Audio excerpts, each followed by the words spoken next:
Are Saini, chemistry lecturer. दोस्तों कल जो हमने पढ़ा था उससे आगे पढ़ेंगे। कल हमने जो हैलोजन मॉलिक्यूल में एल्किल हैलाइड है उसके सामान्य परिभाषा पढ़ी थी, नामांकन पढ़ा था, क्लासिफिकेशन पढ़ा था, ये सब पढ़ लिए। आज हम उससे आगे थोड़ा सा पढ़ेंगे। आज का जो पहला बिंदु रहेगा वो रहेगा एल्किल हैलाइड में कार्बन हैलोजन बंध की प्रकृति।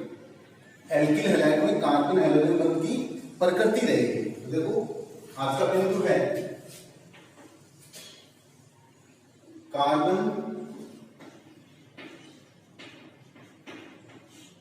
हैलोजन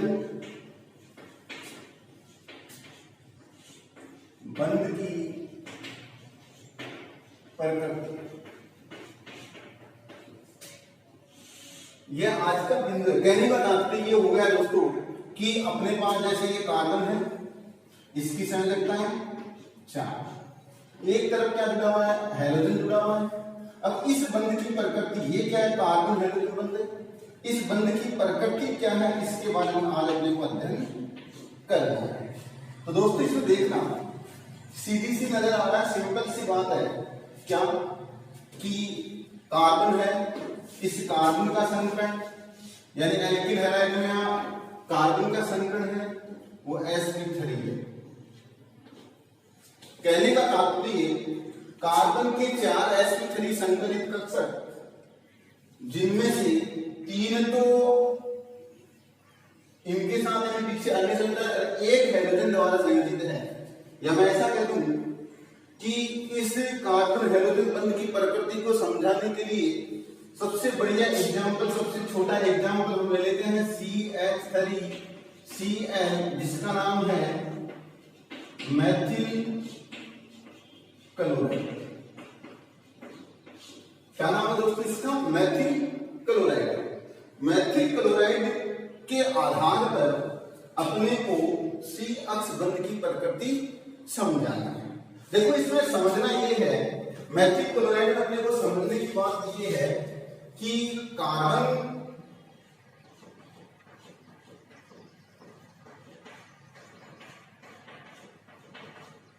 का संकरण sp3 है।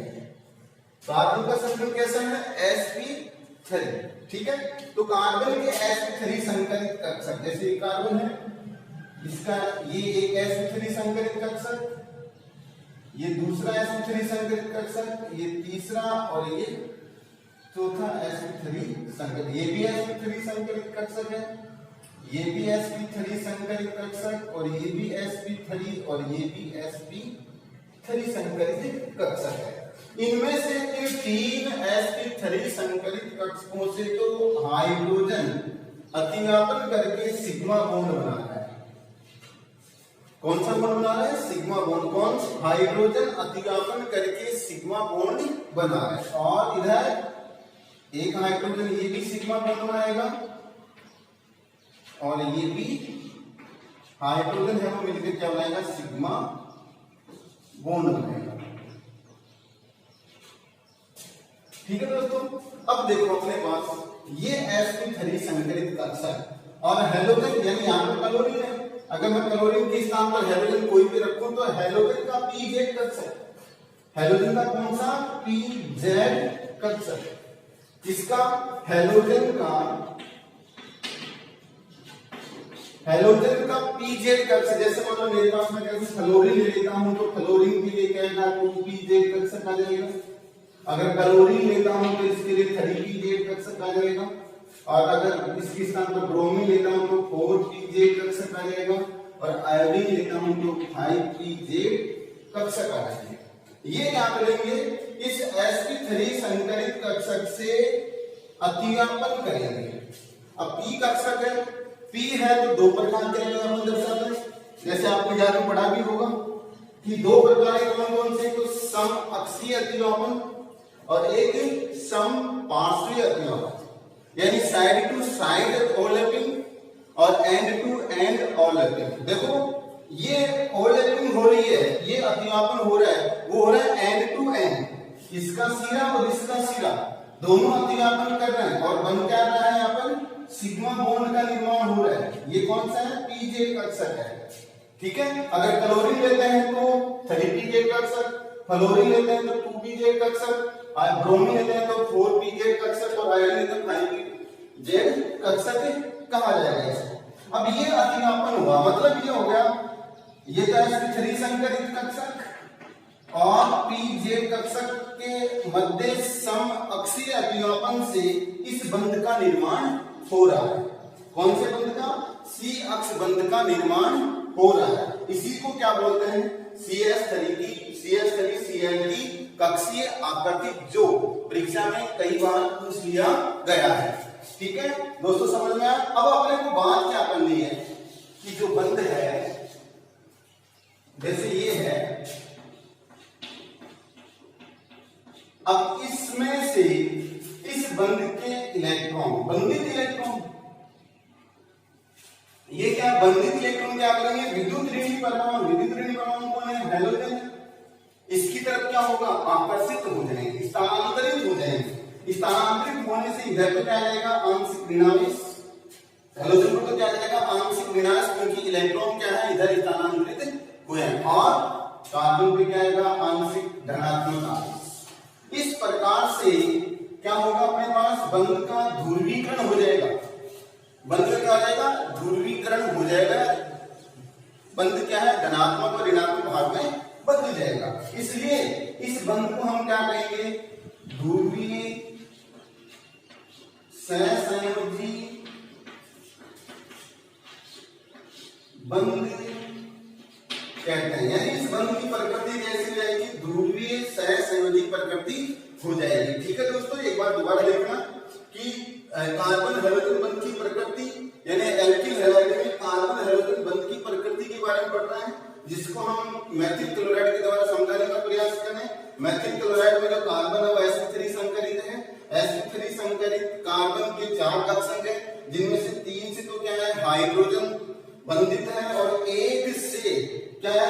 हैलोजन का pz कक्षक क्या है? सम अक्षीय अतिनापन द्वारा बंधित है, जिससे क्या बनता है? सिग्मा बॉन्ड बनता है। और इस सम अक्षीय अतिनापन से बंधित बंध की बात करें तो हैलोजन की विद्युत ऋणता कार्बन की तुलना में ज्यादा होने के कारण बंध के इलेक्ट्रॉन या बंधित इलेक्ट्रॉन है वो हैलोजन की तरफ स्थानांतरित हो जाते हैं, जिससे हैलोजन पर आंशिक ऋणावेश और कार्बन पर आंशिक धनात्मक आवेश आ जाता है। इस प्रकार से बंध का क्या हो जाता है? ध्रुवीकरण हो जाता है। तो ठीक है दोस्तों, इसके बाद में हम थोड़ा सा आगे बात करें कि अपने पास बंध बनने के बाद में इस बंध की लंबाई, बंध के विधुर आघूर्ण का मान का क्रम क्या होगा। तो देखो दोस्तों, के पास हम कहें, जैसे मान लो मेरे पास है CH3Cl, एक मेरे पास है CH3Br और एक है CH3I। अब अपने से अगर सवाल पूछा जाए दोस्तों कि इन तीनों को बंध लंबाई के बढ़ते क्रम में व्यवस्थित करो, बढ़ते क्रम में व्यवस्थित करो, बंध लंबाई के बढ़ते क्रम में व्यवस्थित करना है। ठीक है दोस्तों, अब अपने पास देखिए, ध्यान देना, यहाँ पर तो क्या है? सभी में समान रूप से मैथिल समूह जुड़ा हुआ है। सभी में समान रूप से कौन जुड़ा है? मैथिल समूह जुड़ा है। और इधर यहाँ क्या जुड़ा हुआ है? हैलोजन। कौन सा? क्लोरीन। यहाँ पर कौन है? ब्रोमीन। और यहाँ पर कौन सा है? आयोडीन। अपने को पता है वर्ग में ऊपर से नीचे चलते हैं। शत्रुवीय वर्ग में या मैं कहूं हैलोजन वर्ग में ऊपर से नीचे चलते हैं तो परमाणु आकार में वृद्धि होती है। किसमें वृद्धि होती है? परमाणु आकार में वृद्धि होती है। अब परमाणु आकार में वृद्धि होगी और विद्युत ऋणता में कमी आती है। परमाणु आकार में वृद्धि का आकार बढ़ रहा है तो बंध लंबाई बढ़ रही है। तो अब यहाँ पर आयोडीन का आकार क्या है? सबसे ज्यादा है, तो इसकी बंध लंबाई क्या होगी? सबसे ज्यादा होगी। और इससे फिर क्या है? ब्रोमीन। और सबसे कम है क्लोरीन, और इससे कम कौन सा? क्लोरीन। तो इधर से इधर चलेंगे तो बंध लंबाई क्या है? बंध लंबाई का कौन सा क्रम है? बढ़ता क्रम है। बढ़ता क्रम कैसे हुआ? सबसे कम, उससे ज्यादा और उससे ज्यादा। तो कौन सा क्रम है? बंध लंबाई का बढ़ता क्रम। इसी को ये कहा जाता है द्विध्रुव आघूर्ण का क्रम। लिखिए, द्विध्रुव आघूर्ण का का बढ़ता क्रम लिखिए, म्यू का बढ़ता क्रम लिखिए, तो हम क्या लिखेंगे, विदुर आगम डिपेंड करेगा आवेश कौन जल्दी बना रहा है, आवेश की प्रकृति क्या है, मैं ऐसा कह दूं आवेश और यानी विपरीत आवेशों के मध्य की दूरी और आवेश की मात्रा पर डिपेंड करता है। तो देखो ध्यान देना, इनमें विद्युत ऋणता जिसकी ज्यादा है वहां पर क्या है, बल के इलेक्ट्रॉन आसानी से स्थानांतरित होता है, ध्रुवीकरण आसानी से हो जाता है, तो उसका विद्युत आघूर्ण का मान क्या रहेगा, सबसे ज्यादा। तो यहाँ क्या है, क्लोरीन, यहाँ ब्रोमीन और यहाँ क्या है, आयोडीन, तो इसकी विद्युत ऋणता इससे ज्यादा है और इससे भी ज्यादा है, तो इसका ध्रुवीकरण आसानी से होगा, इसलिए हम कह सकते हैं कि इसके विद्युत आघूर्ण का मान सबसे ज्यादा है। इसके बाद में हम बात करेंगे क्या आएगा, CH3Br और उसके बाद में आएगा CH3I।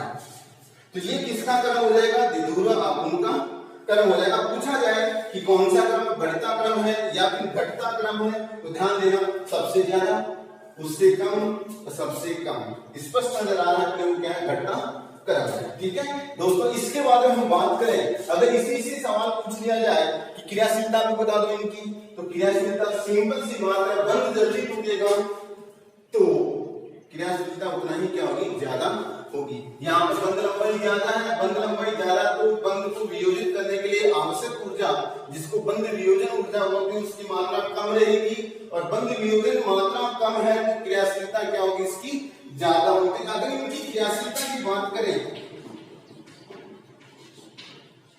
तो दोस्तों ध्यान देना, क्रियाशीलता हम बात करें तो सबसे ज्यादा क्रियाशील है वो CH3I होगा।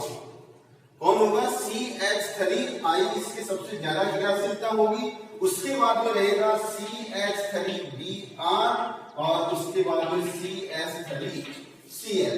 इनकी ये क्या हो जाएगी, क्रियाशीलता का क्रम हो जाएगा। ठीक है दोस्तों, ये अपने पास क्या था, कार्बन हाइड्रोजन बंध की प्रकृति के बारे में हमने जाना है। अब इसके बाद में दोस्तों नेक्स्ट टॉपिक आता है इसमें कि एल्किल हैलाइड को तैयार किया कैसे जाए, एल्किल हैलाइड को कैसे तैयार किया जाए। तो देखो दोस्तों, हम लिखेंगे अगला जो टॉपिक है वो है एल्किल हैलाइड बनाने की विधियां। क्या, प्रिपरेशन मेथड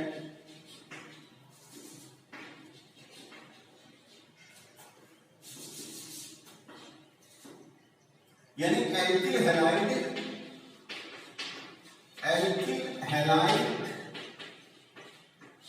बनाने की विधियां, यानी कौन कौन सी विधियां ऐसी हैं जो क्या है, जिनसे एल्किल हैलाइड तैयार किया जा सकता है। Preparation method of alkyl halide, alkyl halide बनाने की विधियां। देखो इसमें हम कई साल की अभिक्रियाएं पढ़ेंगे, कई साल की अभिक्रियाएं पढ़ेंगे, कई साल की विधियां पढ़ेंगे, छोटी छोटी रिएक्शन पढ़ेंगे, सिंपल वे हम पढ़ेंगे ताकि हम अपने आसानी से समझ में आ जाए। देखो सबसे पहले हम अभिक्रिया पढ़ेंगे, उसका नाम है एल्केन के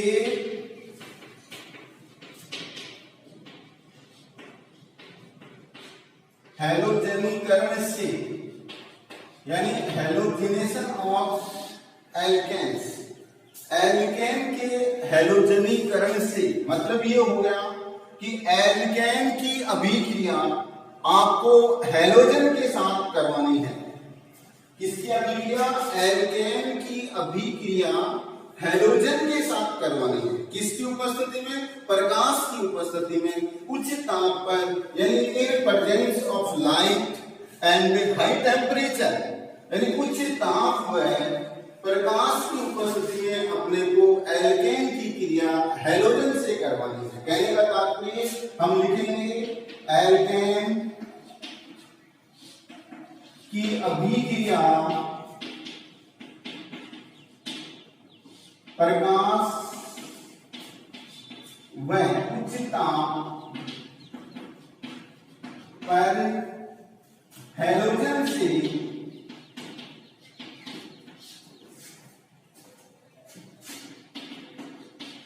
संपन्न करवाने पर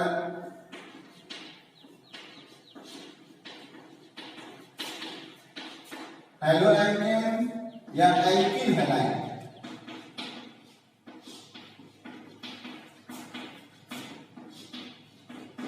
का निर्माण होता है।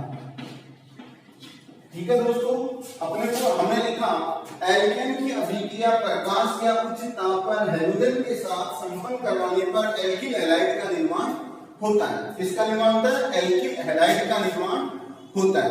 ठीक है दोस्तों, अपने को देखना है कि एल्केन का निर्माण कैसे होगा, एल्किल हैलाइड का निर्माण कैसे होगा, अभिक्रिया द्वारा समझ। जैसे मान लो मेरे पास एग्जांपल है CH4, क्या दिया मैंने एग्जांपल के रूप में? CH4। समझ में आ रहा है? आप क्या देखोगे, दोबारा समझना, इसको क्या है? CH4, इसका नाम क्या है? मेथेन। ये आपको क्या है? एग्जांपल के रूप में लेना है। अब एग्जांपल के रूप में आपने मेथेन लिया, इसकी क्रिया आपको हैलोजन के साथ करवानी है। किसके साथ करवानी है? हैलोजन के साथ। यहाँ पर अक्ष के स्थान पर क्या आ सकता है? F आ सकता है, Cl, Br और I। हैलोजन कोई भी आ सकता है। किसकी उपस्थिति में आप लिखोगे? यहाँ पर प्रकाश, लाइट, या फिर क्या हम लिखोगे? हाई टेम्परेचर, उच्च ताप, हाई टेम्परेचर या फिर प्रकाश। तो देखो अपने पास अभिक्रिया है, उसमें हम कहेंगे एक हैलोजन परमाणु द्वारा एक हाइड्रोजन का प्रतिस्थापन हो जाता है। जैसे मैं इसका ऐसा लिख दूं कि मेरे पास ये अक्ष है, ये तो अक्ष और ये तो H और ये अक्ष मिलकर क्या बनाएंगे? H अक्ष। और अपने पास क्या बन जाएगा? C। यहां पर हम लिखेंगे अक्ष, यहां H, यहां पर H और यहां पर भी H। इसको बोलेंगे हम एल्किल हैलाइड। इसको क्या बोलेंगे? एल्किल हैलाइड बोला जाता है। अब देखो अपने पास इस अभिक्रिया से बनने वाला प्रोडक्ट है वो यही नहीं रुकता है। इससे बनने वाला या तो मोनो है, एक हैलोजन है, इससे डाई भी बन सकता है, ट्राई भी बन सकता है, टेट्रा भी बन सकता है। तो कैसे? इसकी अभिक्रिया पुनः आपको हैलोजन से करवाएंगे, वही सिचुएशन यानी वही कंडीशन लगानी है अपने को। तो वही क्या होगा? H अक्ष और अपने पास यहाँ C, यहाँ H, यहाँ H और अक्ष और अक्ष, ये क्या हो जाएगा? डाई। और इसी प्रकार से और हम अभिक्रिया लिखेंगे, और अगर अभिक्रिया इसकी करवाएं हम तो अपने पास क्या बन जाएगा? ट्राई बन जाएगा। कहने का तात्पर्य, और एक बार पुनः अभिक्रिया करवाएंगे तो अपने पास बन जाएगा कार्बन के साथ चारों हैलोजन जुड़ जाएंगे और अपने पास क्या बन जाएगा? लास्ट अंतिम प्रोडक्ट है वो टेट्रा हैलो कार्बन का निर्माण या टेट्रा हैलोमेथेन का निर्माण हो जाता है। अब देखो इसमें ध्यान देने की बात यह है, आपको इसमें स्पष्ट नजर आ रहा है कि जो कार्बन है उसके सारे हाइड्रोजन हैं वो हैलोजन द्वारा प्रतिस्थापित हो गए।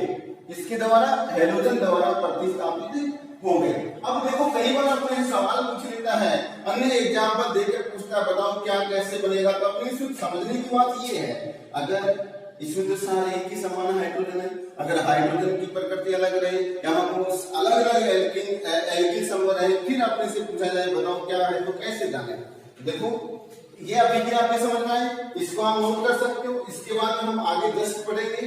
तो देखो इसी में हम क्या लिखेंगे कि जो एल्केन है उनमें से जो हाइड्रोजन का प्रतिस्थापन हो रहा है वो किस प्रकार से होगा, कौन से हाइड्रोजन का प्रतिस्थापन अधिक होगा और कौन से कम होगा। या मैं ऐसा कह दूं कि जैसे मान लो मेरे पास अनेक प्रकार के, जैसे ये कह दूं मेरे पास CH3 मेथेन, सॉरी एथेन, दो कार्बन युक्त है एथेन। एक में कहता हूं मेरे पास है CH3 तीन कार्बन है प्रोपेन। एक में कहता हूं मेरे पास है CH3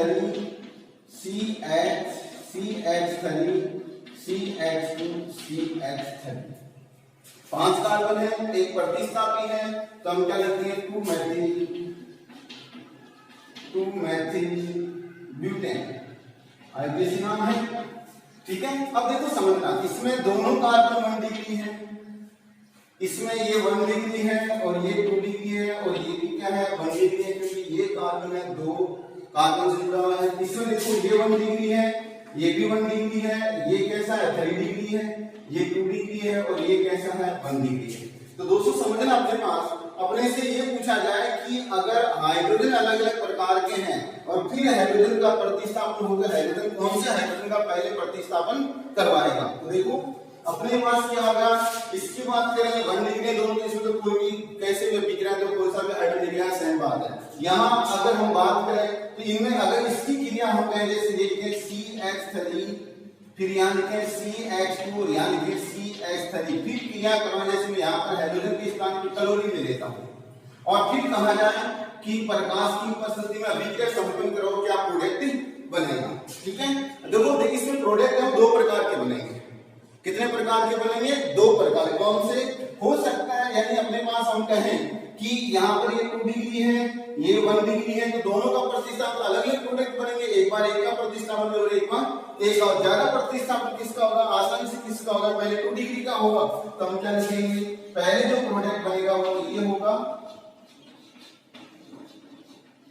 यहाँ क्या हो जाएगा HCl और ये बन जाएगा प्लस में दूसरा जो साइड प्रोडक्ट बनेगा वो ये भी बन सकता है साथ में। देखो इसकी मात्रा ज्यादा और इसकी मात्रा क्या होगी? कम। ये क्या होगा? स्टेबल और ये क्या होगा? कम स्टेबल हो गया, अनस्टेबल होगा। देखो समझने की बात ये है क्योंकि इसमें जो हाइड्रोजन का प्रतिस्थापन हो रहा है वो यहाँ से हो रहा है तो क्या है 2 डिग्री का हो रहा है, और यहाँ से हो रहा है तो 1 डिग्री का हो रहा है। और अपने को पता है हाइड्रोजन के प्रतिस्थापन का क्रम की बात करें तो 3 डिग्री हाइड्रोजन का प्रतिस्थापन सबसे पहले होता है, फिर 2 डिग्री हाइड्रोजन का, और फिर क्या होता है 1 डिग्री हाइड्रोजन का प्रतिस्थापन होता है। यानी हाइड्रोजन प्रतिस्थापन का क्रम ये है 3 डिग्री हाइड्रोजन, 2 डिग्री हाइड्रोजन और 1 डिग्री हाइड्रोजन। सबसे पहले 3 डिग्री हाइड्रोजन का प्रतिस्थापन होगा, फिर 2 डिग्री का होगा और फिर 1 डिग्री का होगा। अब ध्यान देना, अगर अपने पास दिया हुआ एग्जांपल में 1 डिग्री ही है, सारे हाइड्रोजन 1 डिग्री है, तो वहां से वो एक ही प्रतिस्थापन 1 डिग्री का है। जैसे इसकी बात करें इसमें सारे 1 डिग्री है, इसी का प्रतिस्थापन होगा 1 डिग्री का। लेकिन इसमें 2 डिग्री भी है तो पहले 2 डिग्री का प्रतिस्थापन होगा फिर 1 डिग्री का होगा। इसमें देखो हम बात करें 2 डिग्री भी है, 1 डिग्री भी है और 3 डिग्री भी है, तो पहले प्रतिस्थापन किसका होगा? 3 डिग्री का होगा, फिर किसका होगा? 2 डिग्री का होगा, और अंत में क्या होगा? 1 डिग्री का प्रतिस्थापन होगा। तो देखो कई दफा अपने से सवाल पूछ लेता है कि कौन सा प्रोडक्ट स्थायी, इसमें जैसे पूछ रहा है ये रिएक्शन से तो यहाँ पर प्रश्न चिन्ह लगा देंगे, बताओ कौन सा प्रोडक्ट स्थायी होगा, तो ये भी ऑप्शन में रहे, ये भी रहे और एक चेंज करके और दे दे तो फिर हम कहेंगे ये प्रोडक्ट स्थायी रहेगा क्योंकि 2 डिग्री हाइड्रोजन का प्रतिस्थापन पहले होता है। ठीक है ना। इसके बाद हम बात करते हैं नेक्स्ट इसी में कि हाइड्रोजन की क्रियाशीलता क्रम क्या होगा। हाइड्रोजनीकरण के प्रति हैलोजनों की क्रियाशीलता का क्रम क्या होगा? कहने का तात्पर्य है हैलोजनों की क्रियाशीलता का क्रम, यानी हैलोजन कौन सा प्रबल क्रियाशील है, कौन सा ज्यादा यानी क्रियाशीलता ज्यादा दर्शाएगा, वो अपने को ध्यान देना है। देखो अपने पास हाइड्रोजन कौन सा है? तो क्लोरीन है, एक कौन सा है? क्लोरीन है, एक कौन सा है? ब्रोमीन है, और एक कौन सा है? आयोडीन है। या मैं ऐसा कर दूं क्लोरीन, ब्रोमीन और क्लोरीन और आयोडीन, ये सारे हैं। अब इनमें से ये पूछा जाए कि कौन सा प्रबल क्रियाशील है, तो ध्यान देना इसकी विद्युत भिन्नता सर्वाधिक है। विद्युत भिन्नता सर्वाधिक है, इसलिए सबसे ज्यादा क्रिया प्रदर्शित करेगा। इससे बनने वाला प्रोडक्ट है वो विस्फोट के साथ संपन्न होगी, अभिक्रिया विस्फोट के साथ बनेगा और जो बनता है वो प्रोडक्ट जल जाता है। इसलिए सबसे ज्यादा क्रियाशील है, प्रचंड क्रियाशीलता है इसकी। इसके बाद में क्लोरीन आएगा, फिर ब्रोमीन आएगा और सबसे अंत में कौन आएगा? आयोडीन। इससे बनने वाला प्रोडक्ट में काफी लंबा समय लगता है, इसकी क्रियाशीलता क्या होती है? कम होती है। इसलिए ध्यान देना अधिकतर हैलोजनीकरण अभिक्रियाओं में इसका प्रयोग नहीं करते हैं और इसका प्रयोग भी नहीं करते क्योंकि इससे तो बनने वाला प्रोडक्ट जल जाएगा, इसलिए प्रोडक्ट का पता नहीं चलेगा क्या बना, इसलिए इसका प्रयोग नहीं करते हैं। आयोडीन से बनेगा प्रोडक्ट उसमें क्या होगा? आसान से प्राप्त नहीं होगा। क्यों नहीं होगा? क्योंकि इसकी क्रियाशीलता क्या है? कम है, और क्रियाशीलता कम है तो हम क्या कहेंगे? ये जो क्रिया है वो काफी धीमी गति से संपन्न होगी और अभिक्रिया वो संपन्न होने में काफी लंबा समय लगेगा। इसलिए इनकी क्रियाशीलता क्रम ये है और हैलोजन अभिक्रियाओं के इन 2 का ही प्रयोग किया जाता है। ठीक है। अब इसके बाद हम बात करते हैं कि अपने से कोई सवाल पूछे कि निम्न में से स्थायी प्रोडक्ट या निम्न में से निम्न अभिक्रिया को पूरी करो, ऐसा दे दे कि निम्न अभिक्रिया को पूरी करो। कैसे? फ्यूजन दे दे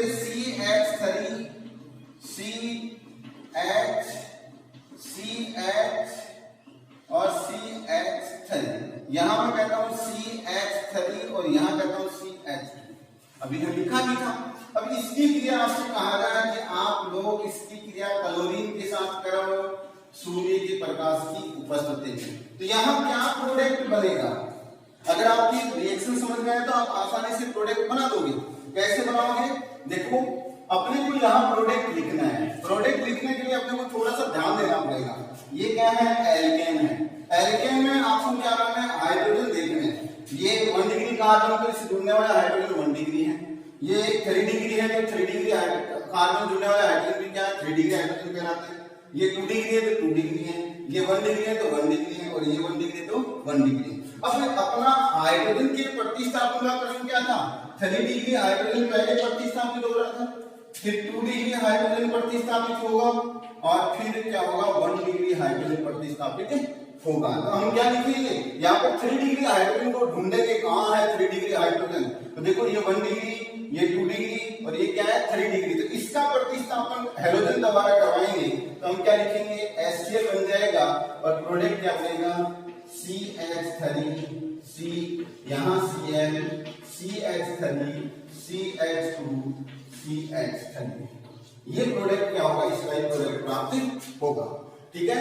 इसके बाद में अपने नेक्स्ट अभिक्रिया एक होगी एल्केन से। एक अभिक्रिया होगी एल्केन से। किससे होगी? एल्केन से। अब अपने को नेक्स्ट जो लेना है, दूसरी अभिक्रिया है, वो लेनी है दूसरी बनाने की विधि है, वो हमें लेनी है। 2 नंबर लगाकर हम लिखेंगे, वो है लेंगे एल्कीन से या एल्कीन की अभिक्रिया हैलोजन अम्ल से। ये अपने को अगली अभिक्रिया काम में लेनी है। एल्कीन मतलब क्या है? ईन अनुलग्न लगा हुआ है, डबल बॉन्ड है इसका में। ईन का अनुलग्न का तात्पर्य क्या है? द्विबंधित कार्बन है, द्विबंध बना हुआ है श्रृंखला में। इसमें आपको ध्यान देना है। जैसे मैं लिखूं CH2 डबल बॉन्ड CH2, क्या है? एथीन। 2 कार्बन है, डबल बॉन्ड है, तो 2 के लिए क्या आएगा? H प्लस E, क्या हो जाएगा? एथीन। अब ये एथीन की बात करें तो इसमें क्या है? एथीन क्या है? अपने आप में ये क्या है? मैं ऐसा कहूं सममित एल्कीन है। इसकी क्रिया आपको हैलोजन अम्ल के साथ करवानी है। हैलोजन अम्ल कौन से हैं? H अक्ष। हैलोजन अम्ल कौन से हैं? H अक्ष। हाइड्रोजन के साथ हैलोजन जुड़े हुए हैं, क्रिया करवाएंगे तो अपने पास क्या बनेगा? CH3, CH2 और अक्ष। ये क्या हो जाएगा? Alkene halide. अब इसमें 2-3 सवाल आते हैं। हाइड्रोजन कहां जुड़ा? क्यों जुड़ा? तो इनसे बनने वाले प्रोडक्ट को ये सममित में तो क्या कैसे बना? असममित आ जाए तो बनने वाले प्रोडक्ट 2 नियमों की सहायता से समझाएंगे, जो हमने 11वीं क्लास में पढ़े थे। 2 नियम कौन सा? एक तो है मार्कोनिकॉफ का नियम और दूसरा है एंटी मार्कोनिकॉफ का नियम। पहले मार्कोनिकॉफ के नियम की चर्चा करते हैं। मार्कोनिकॉफ का नियम, मार्कोनी नामक वैज्ञानिक था, इसने एक नियम दिया। इसने कहा असममित एल्कीन, असममित एल्कीन, एल्कीन कैसा होना चाहिए? असममित। असममित एल्कीन पर H अक्ष का योग, H अक्ष कौन है? हैलोजन अम्ल का योग अम्लीय माध्यम में। सबसे इंपोर्टेंट बात ये है, माध्यम याद रखना है। कौन सा? अम्लीय माध्यम में। अम्लीय माध्यम में संपन्न करवाते हैं। अम्लीय माध्यम में संपन्न करवाते हैं तो H अक्ष का धनात्मक भाग या धनात्मक सिरा, धनात्मक भाग या धनायन बोलते हैं, जिसको हम कोष्ठ लिखें H प्लस, उस कार्बन से जुड़ता है, उस कार्बन से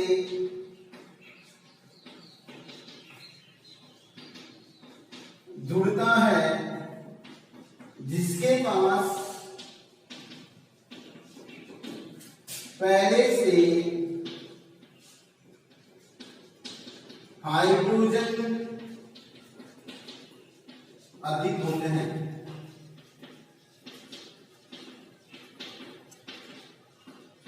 पहले से हाइड्रोजन क्या होते हैं, अधिक होते हैं तथा ऋणात्मक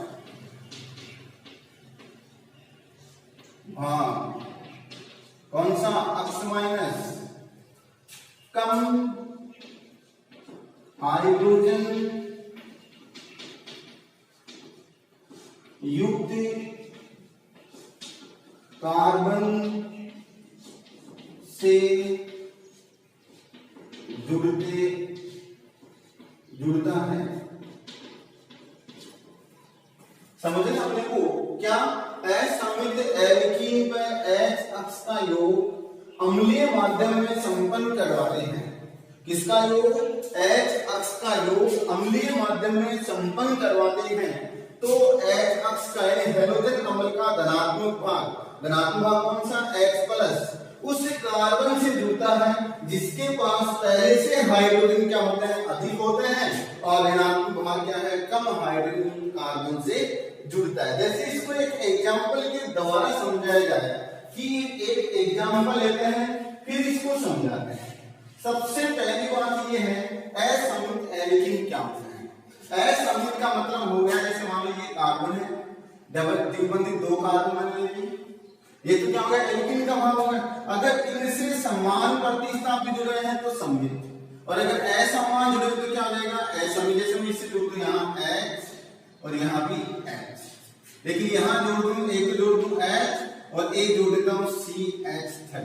देखो इसकी इस कार्बन की दोनों संख्याएं हाइड्रोजन द्वारा संयोजित हैं, इसलिए, और इधर क्या है, इस कार्बन की दो संख्याएं, एक तो हाइड्रोजन द्वारा और एक क्या है, मैथिल संबंध द्वारा संयोजित है।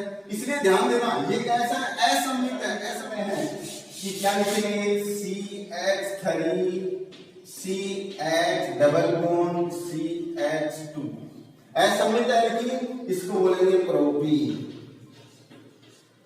इस पर आप योग कराओ हैलोजन अम्ल, हैलोजन अम्ल में H अक्ष का स्थान में HCl ले सकते हैं, HBr ले सकते हैं, तो आप यहां पर ले लो HCl, क्या लोगे, HCl।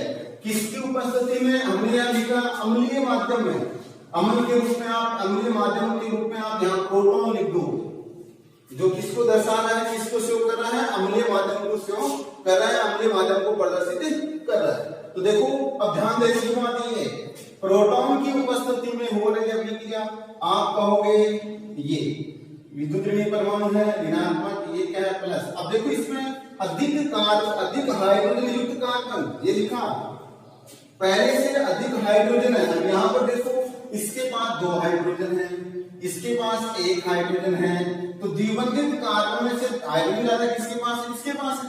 तो हम क्या लिखेंगे, यहाँ पे जोड़ देंगे हाइड्रोजन, ये तो यहाँ जुड़ जाएगा, और हाइड्रोजन कहाँ जुड़ जाएगा, CH से जुड़ जाएगा।